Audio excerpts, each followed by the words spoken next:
Okay, great. Hi, everyone. I suppose I don't need to really introduce myself because Sam just introduced me, so I'll introduce the topic instead. So today I'm going to be talking about how we perceive gender in voices, and specifically I'm going to be talking about two voice characteristics, voice quality and pitch, and kind of what their role in how we perceive the gender of a speaker is. And so before I really get into it, I'm going to make you do a little lead-in task. And basically, I'm just going to play a sample of a voice for you. And I want you to just kind of write down or think about and kind of discuss in your little groups to start off with what assumptions you're making about the speaker just based on hearing their voice. And so you can think about things like if you have an idea of their age, their gender, if they're experiencing any emotions, where they're from, or any other assumptions that you have about the speaker based on what you think when you hear them speak. And then we're going to talk about if you can think of any particular aspects of their language that are maybe prompting those assumptions. So I'll just play the speaker. Please call Stella. Ask her to bring these things with her from the store. 6 spoons of fresh snow peas, 5 slabs of blue cheese, and maybe a snack for a rubber ball. We also need small plastic snakes and a big toy frog for the kids. She could scoop these things into 3 red bags, and we'll go meet her on Wednesday at the train station.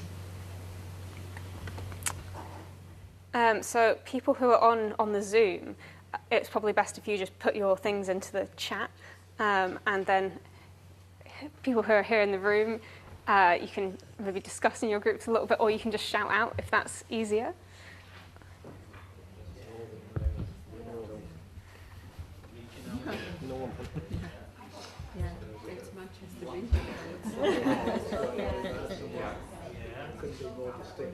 But not specific.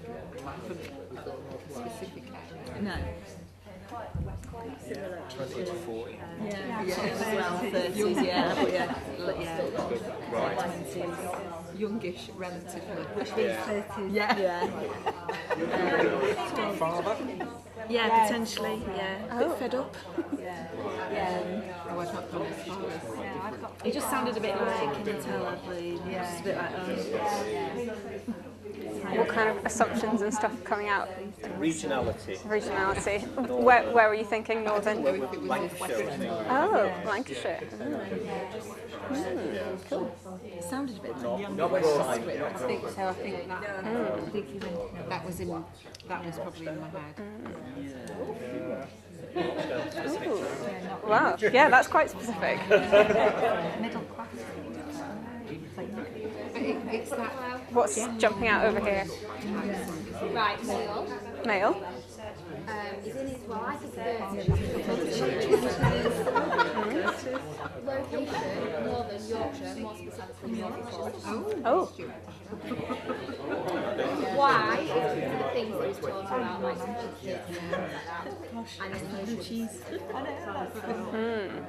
Not particularly excited about from the north. Yeah.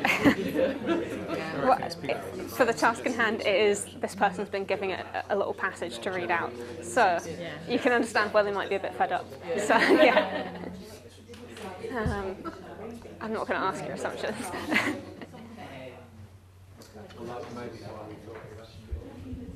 Okay, great. So you've all kind of gone for a fairly similar idea of what this person is. We're mostly getting male, 20s, 30s, northern, in some parts of the room, some fairly specific areas. I think probably because you're mostly from or living in the north of England, you've really pinpointed where the speaker is from. And I think, if I'm right, Selena, most people's assumptions are pretty accurate based on the speaker. I don't know if I should have put the details in the slide on the next page, but I forgot to. But I think this is a male in his 30s from the north of England. Manchester. Yeah, Manchester, there you go. So you've all done very well on that, if you can do well or badly on this task. And yeah, I don't know if you maybe want to shout out any things that were really cueing these assumptions that you had, that were coming up in like what made you think this speaker was male? Pitch, yes. Well, that's very good that you've identified that, because that's what we're going to be talking a lot about today. And then, yeah, we've got similar things kind of popping up in the chat.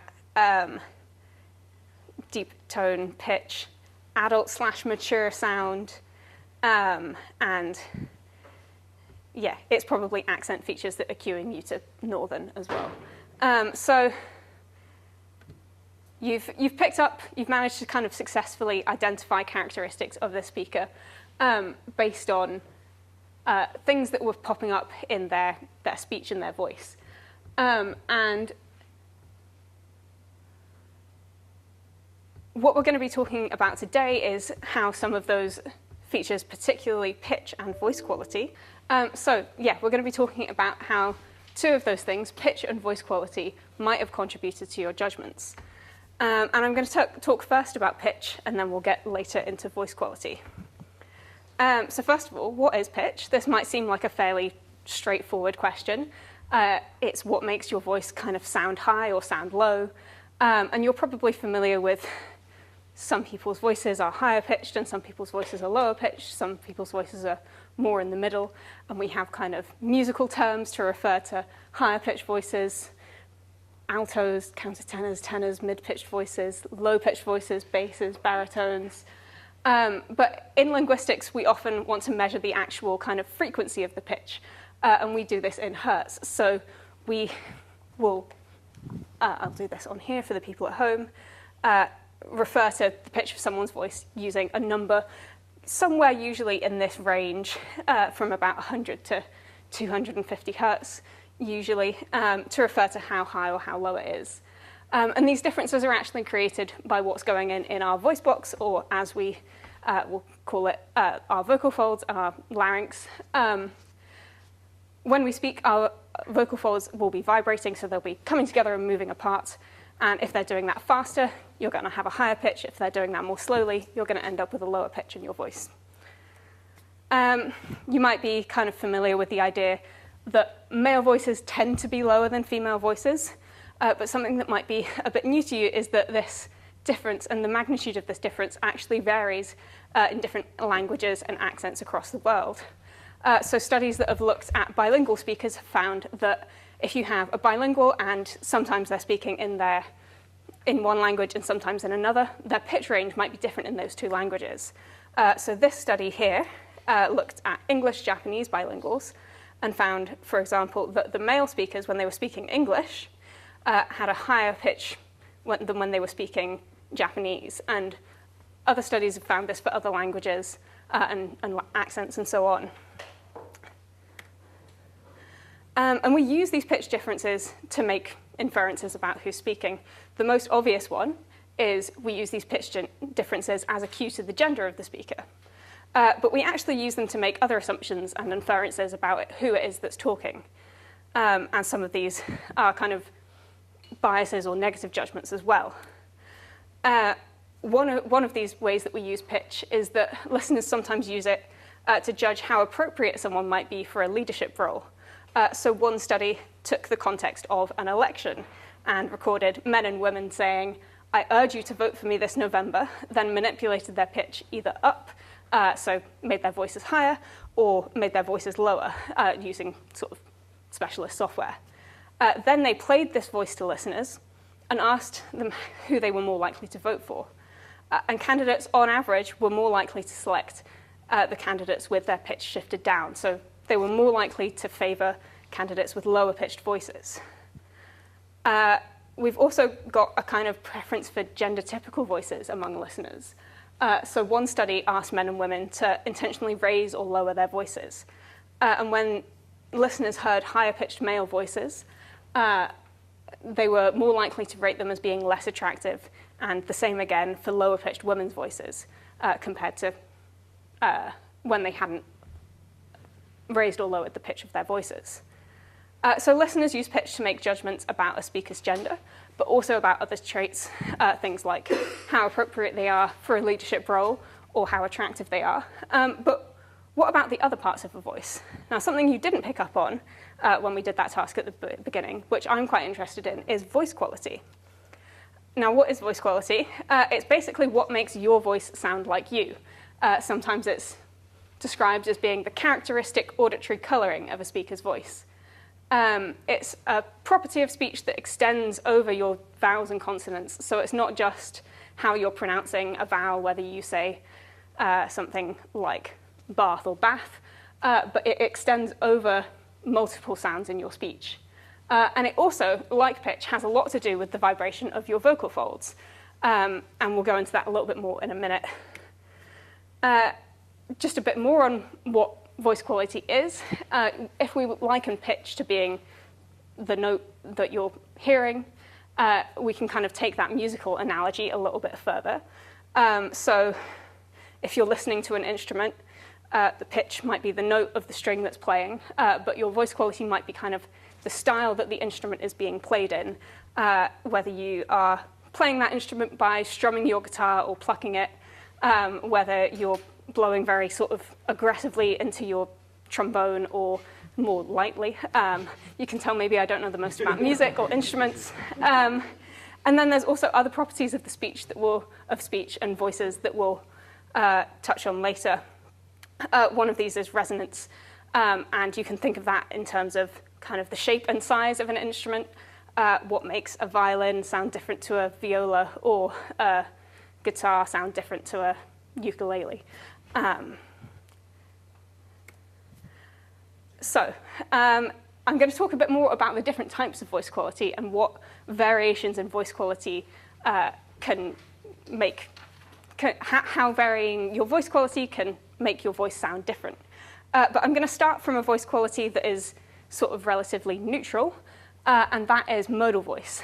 Sometimes this is described using the term normal voice, but we kind of prefer to use the term modal voice to reflect the fact that variations in voice quality are part of normal speech and part of normal human language. You can see here, I've got a picture of the vocal folds, which is actually a video of the vocal folds, and you're now going to see them vibrating, so that I can kind of describe to you what these different voice qualities are and how they're produced. In modal voice, essentially what you have is that the vocal folds, which are this sort of bit of it here, those are going to come together and vibrate, and that's what's going to produce the source of your sound when you're speaking. And in modal voice, they're going to come together completely. And that's important because when we look at other voice qualities in a moment, they're not necessarily going to do that in the same way. So if you see here, they're coming together fully along their length. And yes, it does look a bit strange. And if we hear that in kind of a longer stretch of speech, here we have a phonetician producing a whole sentence in modal voice. Learning to speak well is an important and fruitful task. So in modal voice, you have a kind of a full quality to the sound, perhaps, and it's not got any kind of additional roughness or any perturbation, really. But if you have a different type of voice quality, then that's not the case. So first off, we have breathy voice. Now, when you have breathy voice, a main kind of trait of breathy voice is that you have more air coming out, and you can kind of hear why it's called breathy voice. And what's making it breathy voice is that you literally have more breath coming out of your vocal folds because they're not coming together fully when they're vibrating. So here you have your vocal folds again, and as you can see here, there's that sort of gap in between them. I'll play that again. Yeah. So they're not coming together fully, and that's creating more sort of noise in your airflow, more sort of into your signal. So you've got more air coming out because there's a gap.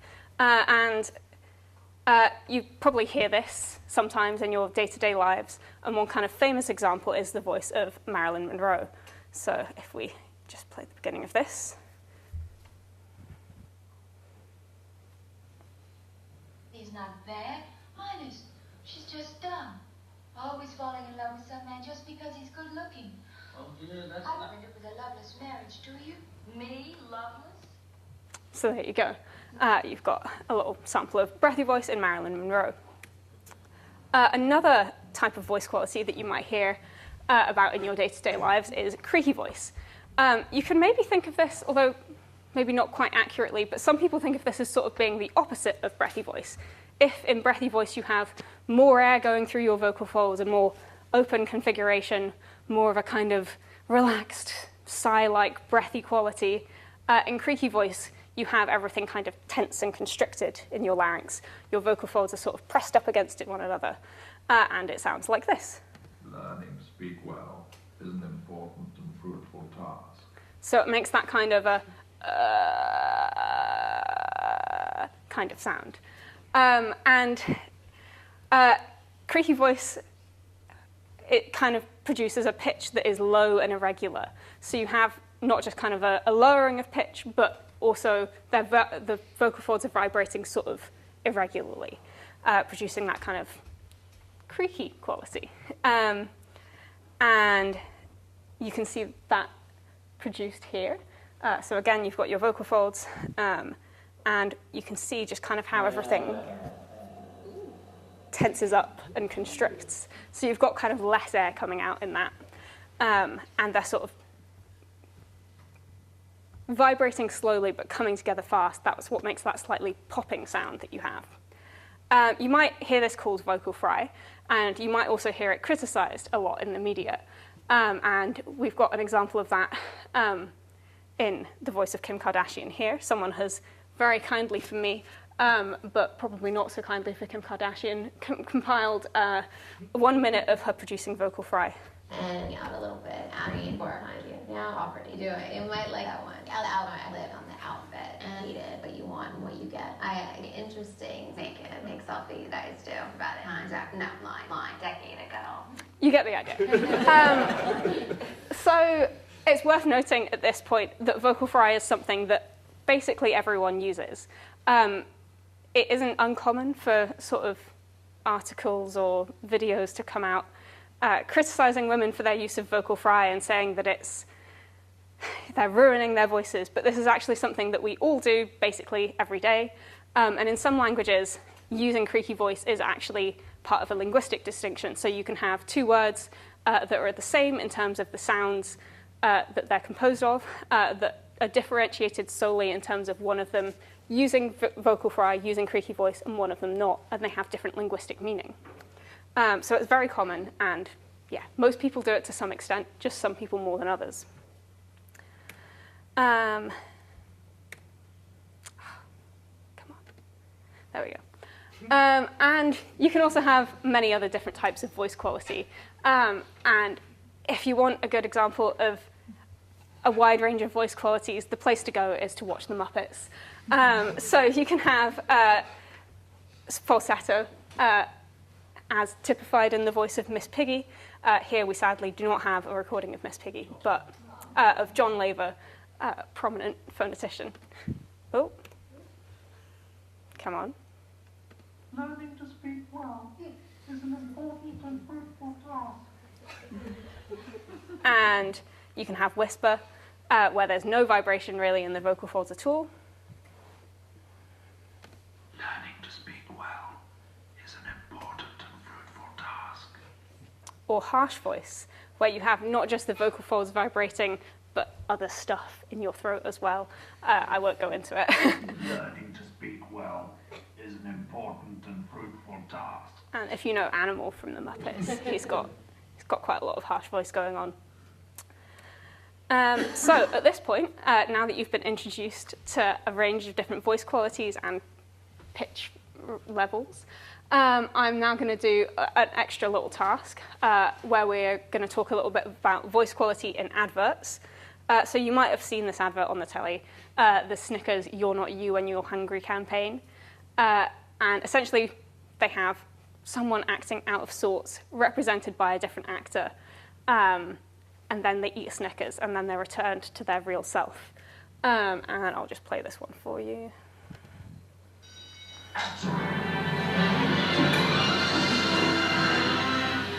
Sweetheart, don't look at me like that. It's going to be amazing. is a disaster. Who's the genius who puts a girl in heels on a subway grate? Miss Monroe, eat a Snickers. Why? You get a little cranky when you're hungry. Better? Much better. This thing will never make the cut. Morons.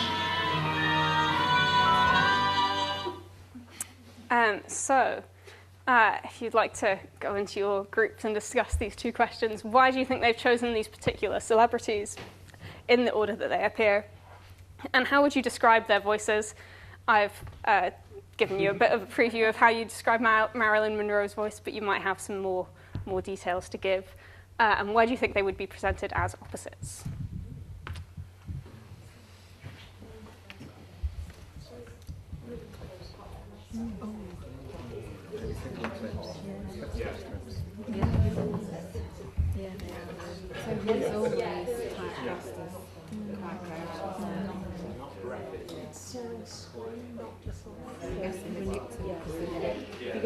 What if I go to the chat opens up? Ah, well. So they'll see that, which is fine. But, yeah. Just so you know. Yes. You might want to do it so that people not maximize. Yes, thank you. Cool. But I've never seen the advert, so I don't know how. Oh, for Snickers, I found. no, no. Does I anyone heard watch the term harsh up here. I think he needs Willem Dafoe's like creaky and harsh. I would say so, yeah. He wasn't, I think, too creaky in there, but there was bits of harsh voice in there. I think his voice more generally might have some creak in there as well. It's not being linguistic terms that harsh seems too descriptive. Well, see, I think that's a very good point. And so there isn't really, but there's different subtypes of harsh voice that all have kind of more specific descriptions. So when we talk about harsh voice, there's actually like 3 or 4 different types, and some of them are called, there's one that's like ventricular voice, and one that's, what are the other ones called?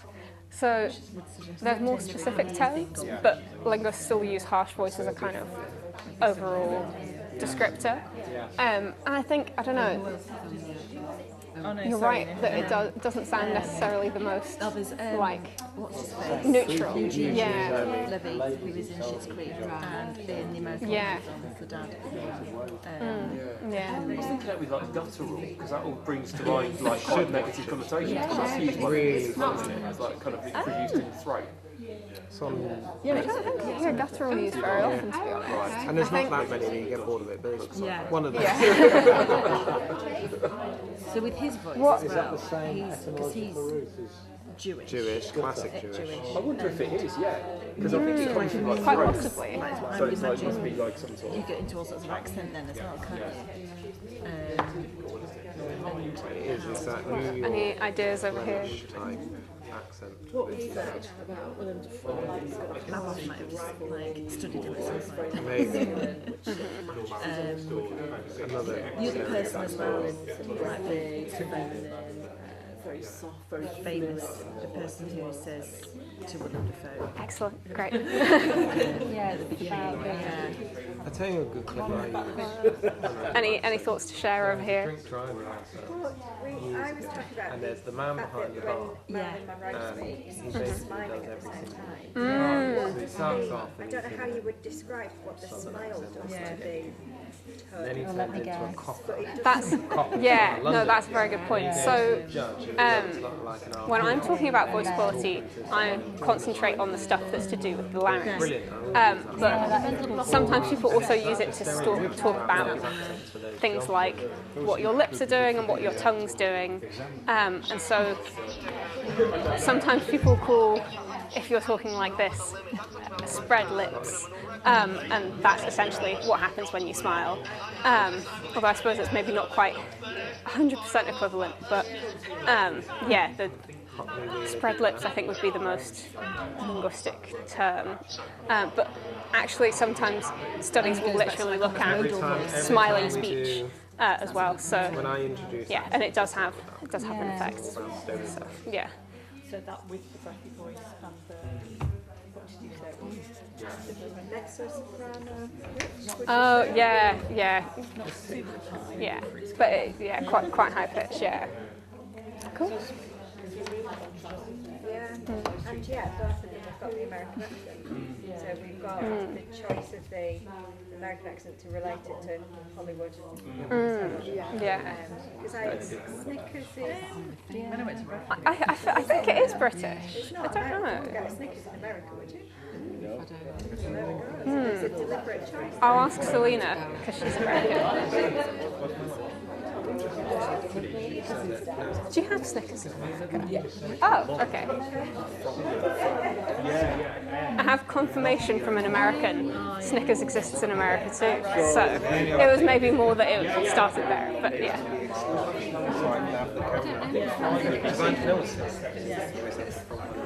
Any thoughts over here? Slightly off task question. Yeah.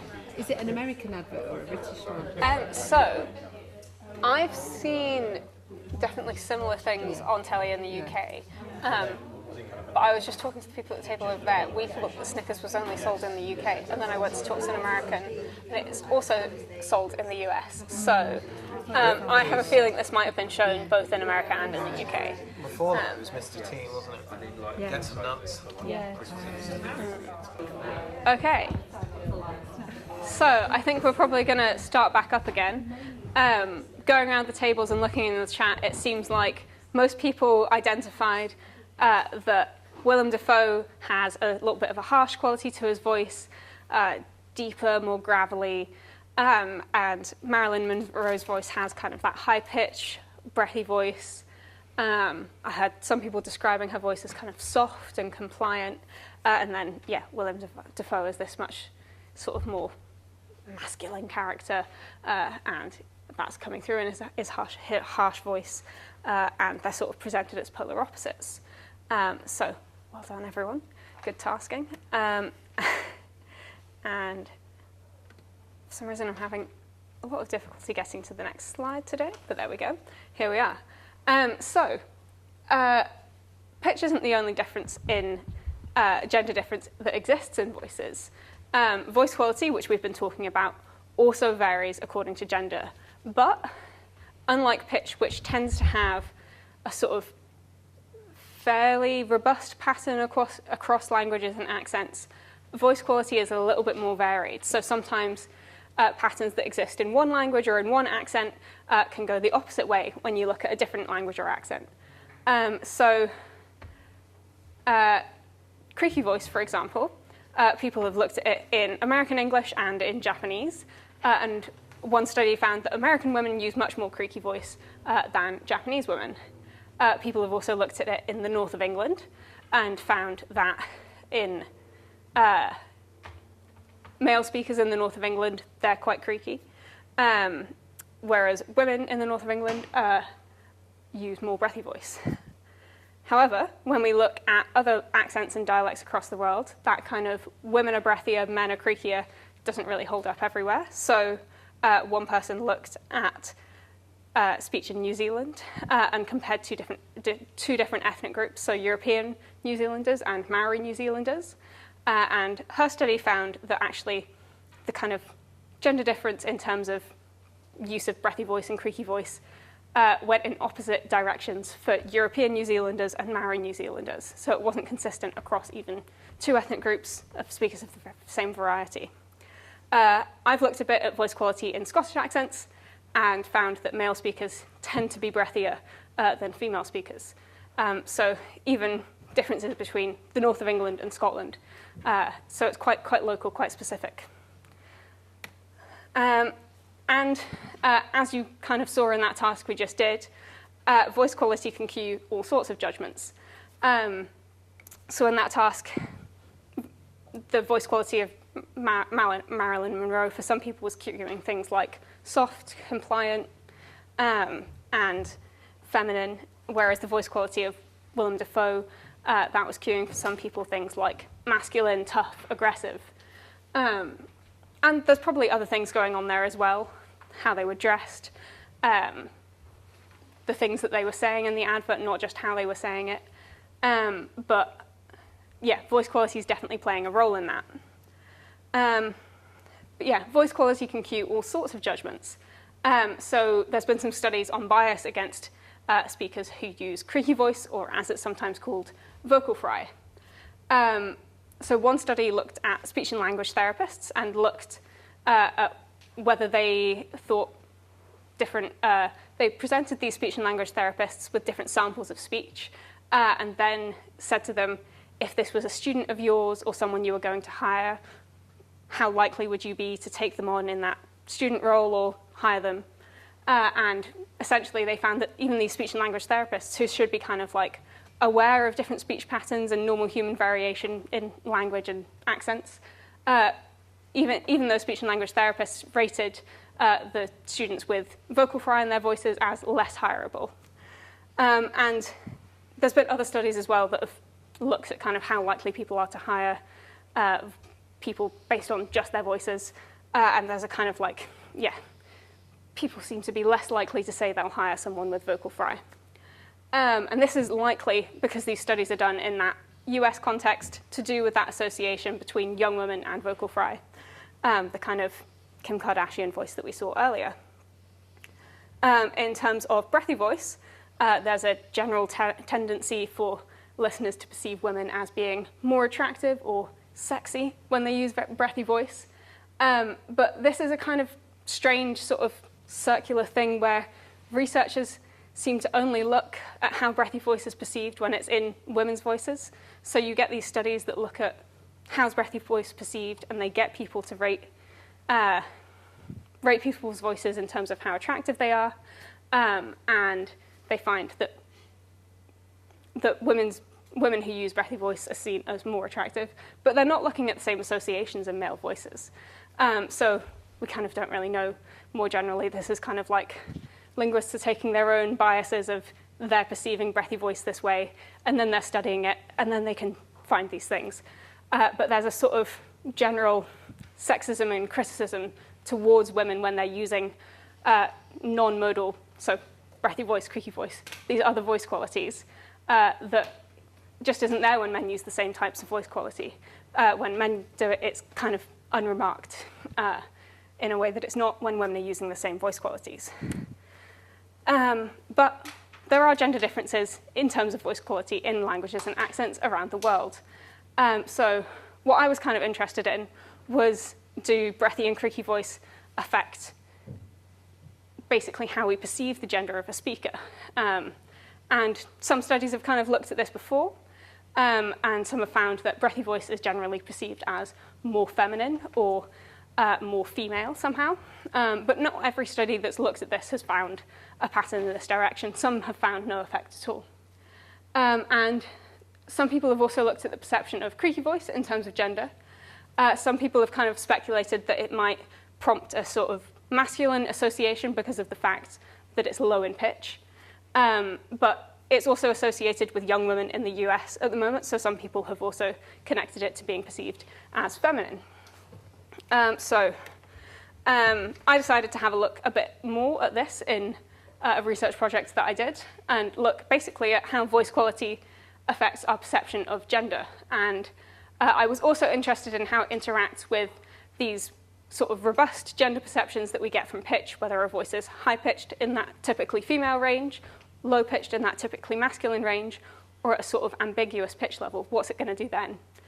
And then I was also kind of curious if where a listener was from had an effect, because we know that there's these sort of differences in what the gender variation in voice quality looks like in different places. And so I did a study where I compared listeners from Scotland to listeners from North America. And I played them a voice that was produced by a Scottish female speaker, but I had altered her voice so that it lay in different pitch ranges, and she produced these stimuli in different voice qualities as well. So she had some that she produced in a breathy voice, some that she produced in a modal voice, so neither breathy nor creaky, and then some that she produced in a creaky voice. And then I went and used some software to digitally alter her pitch range as well. So we had some of her stimuli that were at this higher pitch level, typical female, some that were at this ambiguous range, so in between what you generally find for male speakers and female speakers, in that range where men and women tend to overlap, and then a lower pitch range closer to typically male speech. And I had those stimuli, and I basically played people sounds, and then they had to answer these questions. So, first of all, play the sound file. Is the voice you hear that of a man or a woman? And they had three options that they could respond with: man, woman, or neither, can't tell. And then I asked them to rate the voice in terms of how masculine and how feminine it sounded to them. And now we can hear some examples of what those sounded like. So I'll actually start with the more altered ones, where her voice has been shifted down into this typically male pitch range. And so we have things like this. You're a minor. You're wearing a ring. I know a lawyer. And just out of interest, any perceptions coming out when I play those stimuli? Obviously, you know a little bit about the speaker already because I've just told you. But is there anything coming to mind when you hear those? I'll just play them again. You're a minor. You're wearing a ring. I know a lawyer. The last one sounds female. But not the other two? Not the others. Yeah. The last one still sounds very female. Quite seductive. Yeah. What's that? Sounds like Kim Kardashian. Oh, all of them? Or Just I'm a lawyer one. Oh. I know a lawyer, yeah. Oh, really? That's interesting. Any other perceptions come to mind? I'll play the ambiguous pitch range now. A young lion. A long way. I'm lying. So those, probably, at least to me, even though they're in this kind of ambiguous pitch range, those mostly cue a kind of female perception for me. And that was also, to preview the results a little bit, what I found when I played this to people. And then this is the more typical female pitch range. So first we've got creaky, Alone here. modal, I rang you.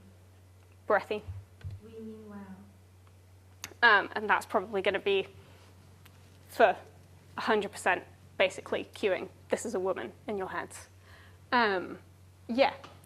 And so, kind of what I was expecting, which you may have kind of already started to see a little bit of, is that when people heard breathy voice, they might rate these voices as being more feminine and be more likely to give the kind of woman response in the questions. I thought that with the creaky voice, there was a chance that maybe they'd perceive them as more masculine, but this, like, I wasn't particularly sure about that one as a prediction. And then I thought that if there was an effect for either of these, that it might be kind of maximized when other cues to the gender of the speaker were ambiguous. So if pitch was ambiguous, I thought maybe that's when I would see the strongest effects. And I also thought that because there's kind of these differences in how voice quality, these differences in how the gender differences in voice quality play out in North America and Scotland, I thought maybe the listener's background might play a role, but I wasn't quite sure how. And so I did all that. What did I find? So, as you can probably guess from hearing the stimuli, my whole kind of setup of here's some that are in the typically male pitch range, ambiguous pitch range, it didn't really quite work. And so basically people's ratings overall skewed to the kind of feminine and not masculine and this is a woman kind of answers. So even when the pitch was artificially shifted downwards into those ambiguous and typically male ranges, people were generally hearing this speaker as being a woman. And so this tells us something quite interesting, which is that there's more going on even to our perception of gender than just pitch and just voice quality. We've also got that thing that I mentioned way back at the beginning of the talk very briefly, resonance going on as well. And so that's to do with kind of the size and the shape of your whole kind of vocal tract, and also what you're doing in terms of where your tongue is in your mouth, how open your mouth is when you're speaking, all of that good stuff. Those things that didn't change in the stimuli are also important for how we perceive gender. So there's more going on than just pitch, and more going on than just voice quality too. And so, what did voice quality do? Breathy voice increased the likelihood of people hearing a woman. And so here what we have in this graph down here is these blue boxes are when people heard a woman. The orange is when they said neither, can't tell, and then the grey is when they heard a male speaker. And we've got over here the kind of low pitch, typical male pitch range, mid pitch, ambiguous pitch range, and then high pitch, typically female pitch range, and breathy, modal, and creaky. So at the kind of typical male and ambiguous pitch levels, breathy voice made people more likely to hear a woman speaking. This was also the case at the kind of typically female pitch level, but also you can see it's not a very big effect because people were generally hearing a female speaker anyway. Creaky voice didn't have any effect like that.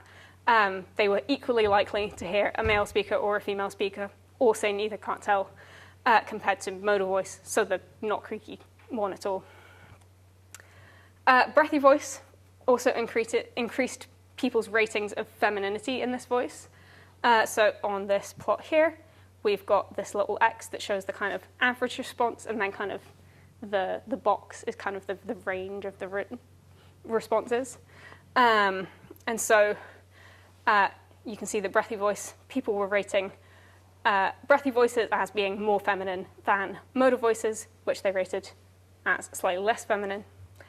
And then, yeah, there wasn't a significant effect for the creaky voices in terms of femininity. But voice quality did affect people's perceptions of masculinity as well. So listeners rated breathy voices and creaky voices as significantly less masculine than modal voices. But yeah, creaky voice had this effect on ratings of masculinity where it didn't on ratings of femininity. And so, yeah, that was kind of, yeah, both breathy voice and creaky voice had that effect on masculinity, and that was actually maximized at this low pitch range, the typical male pitch range. You can see the kind of average response here for breathy voice and creaky voice is ever so slightly lower than for modal voice. And that's the same at the ambiguous pitch range as well.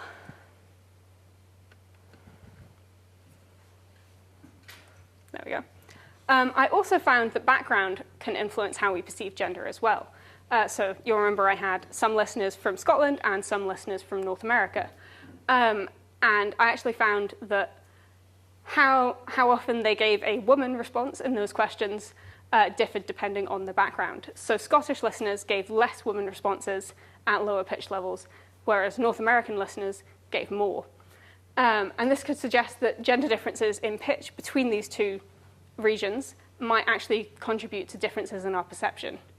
There wasn't actually any difference in terms of voice quality in terms of how the Scottish and North American listeners rated voices. So that was kind of unexpected, but also sort of interesting. I also found there was sort of a bit of a limitation to the way that I approached my experiment. So I was getting people to rate things on scales and give me these fairly neat boxed answers, man, woman, neither, can't tell.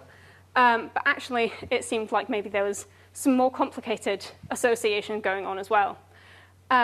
So actually, that neither, can't tell box was quite a lot of people were responding that quite often. So I'd somehow created a sort of ambiguous sounding voice in that lower pitch range. And then when I got people to give feedback on the survey, I found that listeners were giving a kind of wider range of more complex associations that had to do with gender. So some people thought that they heard transgender speakers in this set of voices, and then some people said that they rated things as masculine when they heard what they thought was a gay man speaking. And then some people saying that they wanted some way to indicate they were hearing a woman with a masculine voice. So those kind of ratings of man, woman, neither, can't tell, and masculinity were kind of connected for some people. So what does this all mean? So there's more than pitch cueing our gender-related judgments when we hear voices. And voice quality plays a role, but also resonance, and also your cultural background. So there's quite a lot going on. And there's probably more to it than even that. Things like accent are probably coming into play as well. There's also this strong cultural association between breathy voice and femininity. When I've looked at actual production differences in voice quality in terms of gender in Scotland, female speakers aren't breathier, but we still have these Scottish listeners rating breathy voices as being more feminine. And so this suggests that things like Marilyn Monroe and that kind of cultural image of the woman with the breathy voice, that's kind of getting into our minds and affecting our perceptions to an extent that even the voices that we hear in our day-to-day lives, they're not doing that quite so much as these cultural images that are, and the stereotypes that are circulating. So, thank you all for listening. And I don't know how we're doing for time. 11 minutes. So I will just kind of go over the extension tasks. And I probably won't get you to actually do them, but you can talk about them a bit if you like. So the first one that we've got is basically you can get people to do a sort of shortened version of the survey that I presented in this experiment. So we've got some clips from that experiment that you can, they're in a Google Drive folder, and you can give these to your students and get them to do a little sort of sample survey. Either kind of you can have them do the survey, then sort of talk about the responses that they gave, or if you wanted to, you could give them the survey and the voices and get them to go off and survey someone else. And we've got kind of two formats for that survey. So one where you rate voices on scales and answer those man, woman, neither, can't tell style questions like I did. And then another one where you have open response boxes. And so one exercise that you could do is get half your students to do one side of that, and then half of them to do the other type of response, and then get them to kind of discuss like what the difference is in the experiences of rating voices between those two types of responses. So are there disadvantages and advantages to each kind of approach? Do you capture different information? And yeah, also just generally getting them to discuss what kinds of experiences, what kinds of things they think they're basing their ratings on. And then we've also got a second extension task based around gender in voice assistants. So I don't know if many of you have things like an Amazon Echo or like a Google Home in your house, but if you do, I'm just thinking of a way to phrase this. So can you put your hand up if you have one of those voice assistants in your house? Okay. And can those of you who put your hand up again if that voice assistant has a female voice? So I think that's everyone who put their hand up originally. Yeah. So they tend to go for female speakers when they produce those voices for the voice assistants. And this isn't the case for like every single one. You also do have the option to change the voice normally, but the default voice tends to be a woman. And it's also quite a specific type of female voice. And so you can we have some sort of examples of those voices on the worksheet, and you can have a think about what types of features do these voices usually have. Why do you think the developers decide to give the voice assistants this type of voice? What effects do you think there are of the voice assistants being given these type of voices? And we also have some examples of people who have tried to develop gender-neutral voice assistants. And those are quite interesting to listen to. If we'd have time, I might play some of them. And it can be kind of interesting to discuss, do you think the voices actually sound genderless? Is it even possible for a voice to sound genderless? What other kind of associations does hearing one of those voices prompt? And do you think actually creating a genderless voice assistant, is that helpful? Does it help combat any stereotypes that are created by always having female speakers being your little voice servant? Is that helpful? Is it not? Yeah. So I don't know how we're doing for time, but yeah, I think that's everything. Yeah, all right. Thank you all very much. I'm going to grab... Oh, yes, questions. I forgot about questions. Yes, Sorry. any questions, Joe, either online or in the room? Yes. Mm-hmm.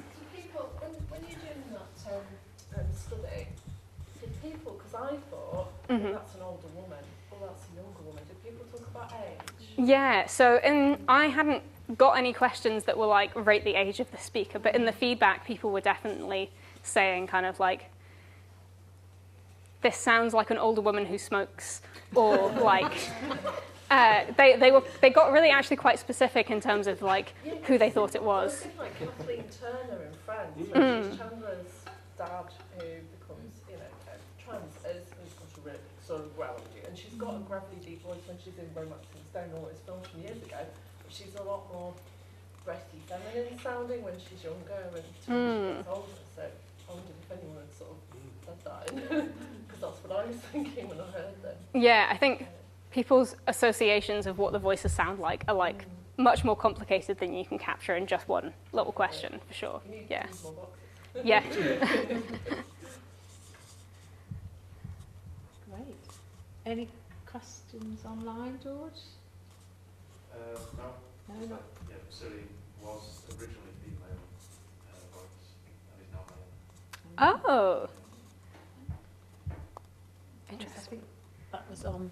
There's one of the links in the extension task is to an article that's looked at this, and it has a table of what the default is, and I remember it saying that that one, the iPhone default, is not female anymore. Yes. Yeah. And in the citizen science I'm going to be doing on the Queen's voice, where we guess the age of the Queen, voice quality changes over time as well. So. What sort of topics do you currently cover related to gender and speech? And what do your students wish you covered related to gender and speech? It's we do EduPass. Yep. So Welsh Board, and our language and gender comes in as part of the investigation for the coursework. So they're given lots of different options, well, 4 different options they can pick from, and language, gender and identity is one of them.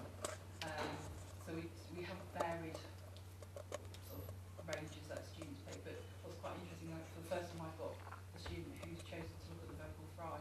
Oh, okay, cool. In relation to influences on social media and gender presentation. So it's